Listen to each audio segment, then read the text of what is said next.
명상을 하다 보면 처음 경험하는 순간 그것이 좋은 경험이다 하더라도 예를 들어 일상에서 전혀 겪어보지 못한 매우 고요한 순간 같은 것입니다. 그때 아 좋구나 하는 생각이 찰나로 지나면 웬일인지 불현듯 두려움 같은 것이 느껴집니다. 스님 법문을 들으니 일상에서 전혀 겪어보지 못한 경험이라 그렇다. 자주 겪다 보면 익숙해진다 하셨는데 맞는지요? 명상하며 드는 이런 두려움은 어떻게 다루고 이해해야 하는지 궁금합니다. 그렇죠. 이제 우리가 뭐든지 아무리 좋은 것도 처음 경험하면 이걸 또 잃어버릴까 두려움이 생기는 거죠. 좋은데 이거 사라지면 어떡하지? 약간 이런 생각 들기도 하고 또는 내가 이런 좋은 경험을 해도 되나 하는 두려움이 들기도 하고 이게 익숙하지 않은 그런 좋은 상태에 대해서 그런 마음이 생길 수가 있죠. 반복적으로 하다 보면 익숙해지다 보면 그런 상태, 이게 두려워할 게 아니고 이거 즐길 수 있는 것이다 라는 생각이 들고, 그리고 일단 마음의 태도를 어떻게 가져야 되냐면 어떤 상태든지 만족하는 태도를 자꾸 길러야 돼요.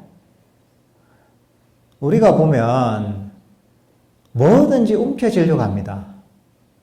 좋은 게 있으면 이걸 움켜쥐려고 하는 본능이 있어요. 또 그래서 이제 조금 싫은 게 생기면 거기에서 도망가려는 그런 본능이 있어요. 그러니까 마음이 이 자리에 머물지 못하고 좋은 건 움켜쥐려고 하면서 마음이 요동치고, 싫어하는 것이 생기면 거기서 도망치려고 하면서 마음이 요동치게 됩니다. 마음이 고요하게 멈추지 못하는 거죠. 그러니까 우리 처음에 그랬죠. 당연하지만 이대로 충분해, 이대로 만족해라는 마음을 길러라고 했잖아요. 그런 마음을 길러야 됩니다. 이대로 만족해, 그냥 지금 이 순간 이대로 만족해, 이런 마음을 자꾸 길러야 됩니다. 그러다 보면 때로는 좋은 경험을 하든 나쁜 경험을 하든 마음을 평화롭게 유지할 수가 있습니다. 그러니까 이런 마음의 태도를 자꾸 길러야 됩니다. 만족하는 태도. 어떤 상황에서든 만족하는 태도. 아까 자의심 얘기했지만 자의심도 이거하고 통하는 겁니다. 자의심이라는 게 뭡니까? 조건 없이 모든 존재들을 포용하는 거거든요. 이건 사람뿐만 아니라 조건 없이 모든 상태들을 차별하지 않고 포용하고 무한 긍정하는 마음이란 말이죠. 그건 뭐냐 하면 분별하지 않는다는 거죠. 좋거나 싫거나, 내 마음에 들거나 마음에 들지 않거나, 어떤 상태이거나 아무 차별하지 않고 모두 무한 긍정하는 마음인 거죠. 만족하는 마음이 사실 이런 것이고, 자애로운 마음이 이런 거예요. 그럼 어떻게 됩니까? 모든 것들 긍정하면 어떻게 됩니까? 마음이 그대로 편안하게 멈춥니다. 그래서 사실 우리 수행할 때 무한 긍정의 마음을 자꾸 개발해야 됩니다. 이런 태도를 개발해야 됩니다. 그러면 수행에 장애가 별로 없어져요. 사실 수행의 핵심은 내가 어떤 상태를 경험하느냐가 중요하지 않습니다. 마음의 상태는 계속 변해요, 그냥. 좋은 경험을 할 때도 있지만 그게 또 나빠질 수도 있는 것이고, 내 마음에 드는 경험을 하기도 하지만 내 마음에 들지 않는 경험을 하기도 하는 거예요. 마음은 계속 변합니다. 근데 그거보다 중요한 건 뭐냐 하면 어떤 태도를 갖느냐가 핵심인 거예요.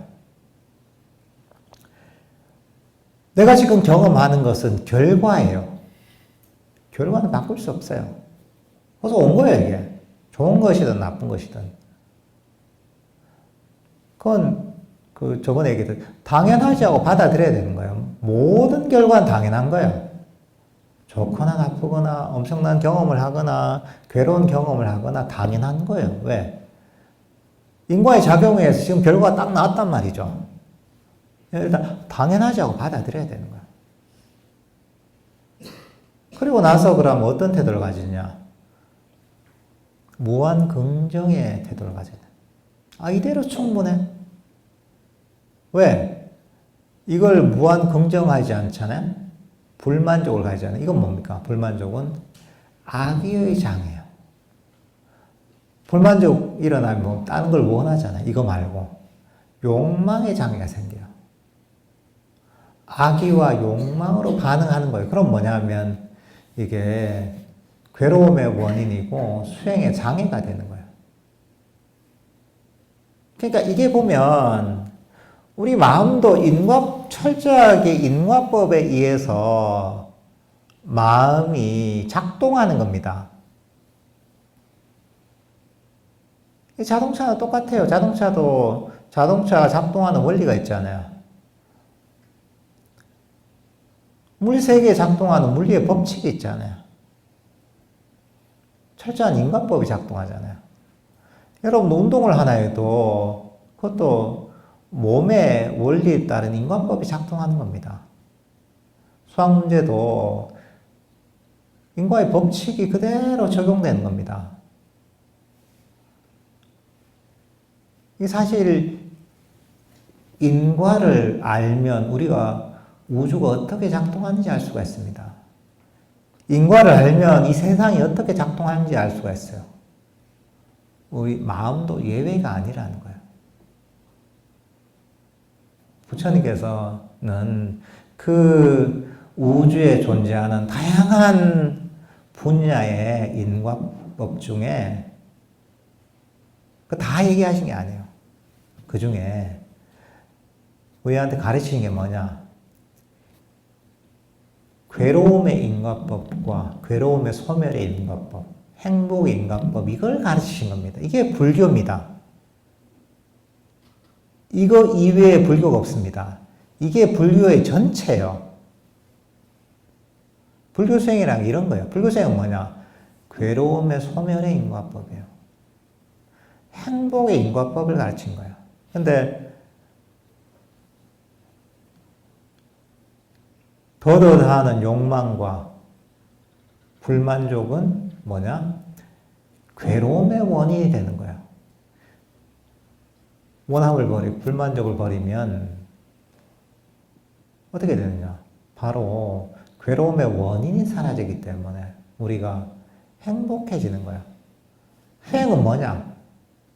괴로움이 사라지고 우리가 더욱 행복해지는 길이 수행이에요. 그게 수행이 발전하는 과정이에요. 그러려면 가장 좋은 방법이 뭐냐?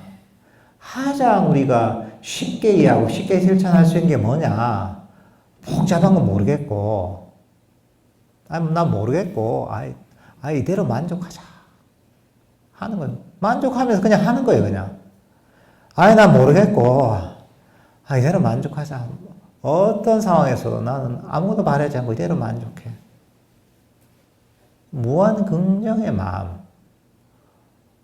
어떤 상황에서도 만족하는, 다리가 아파도 만족하고 허리가 아파도 만족하고 번뇌가 많이 일어나도 만족하고 이런 마음을 가지고 하잖아요. 하면 이런 어떤 무한 긍정의 무한 만족의 태도가 모든 장애를 없앱니다. 왜? 바라는 바가 없잖아요. 여기는 불만족이 없잖아요. 악의가 없고 욕망이 없는 거예요. 이게 선법인 거예요. 무한 만족은 아까 얘기했던 자의심하고 통합니다. 무한 만족은 왜? 이것도 조건을 걸지 않는 거예요. 내가 이 정도 되면 만족하고, 번뇌가 좀 안 일어나면 만족하고, 번뇌가 많이 일어나면 못 만족하고, 내가 잠이 안 오면 만족하고, 잠이 오면 못 만족, 이런 게 아니에요. 아무것도 묻지도 따지지도 않는 거예요, 이게. 자의심도 똑같은 거예요. 묻지도 따지지도 않고 조건 없이 포용하고 용서하고 사랑하고 있는 그대로 받아들이는 거예요. 왜? 이런 마음의 태도가 괴로움의 원인인 모든 탐진치를 가라앉히기 때문입니다. 이게 바로 탐진치가 없는 선법을 개발하기 때문인 거예요. 지금 이 순간에 그런 태도를 가지면 지금 이 순간에 불선법을 버리고 선법을 개발하는 거예요. 선법이 을 개발하면, 이게 선법을 심으면 그 결과는 행복과 평화가 생기는 거예요. 이게. 그렇게 인과법이 작동하는 겁니다. 근데 이게 수행을 하면 할수록 너무나 정확하게 작동합니다. 심은 대로 거둡니다. 근데 잘 심어야 되는 거죠. 부처님 가르친 대로 선법을 심어야 되는 겁니다. 그러니까 한편으로 너무 쉬운 거예요. 여러분 수학 공부하듯이 하면 되는 거예요.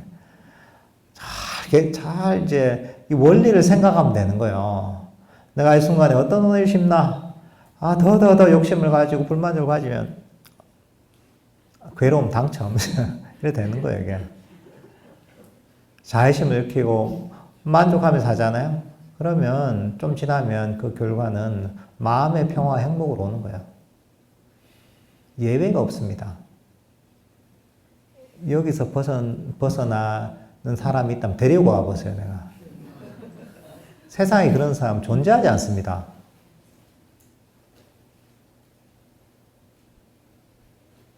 그래서 이제 법이라는 게, 담마라는 게, 한편으로는 뭐 진리라는 의미도 있지만, 법칙이라는 의미가 있는 거예요.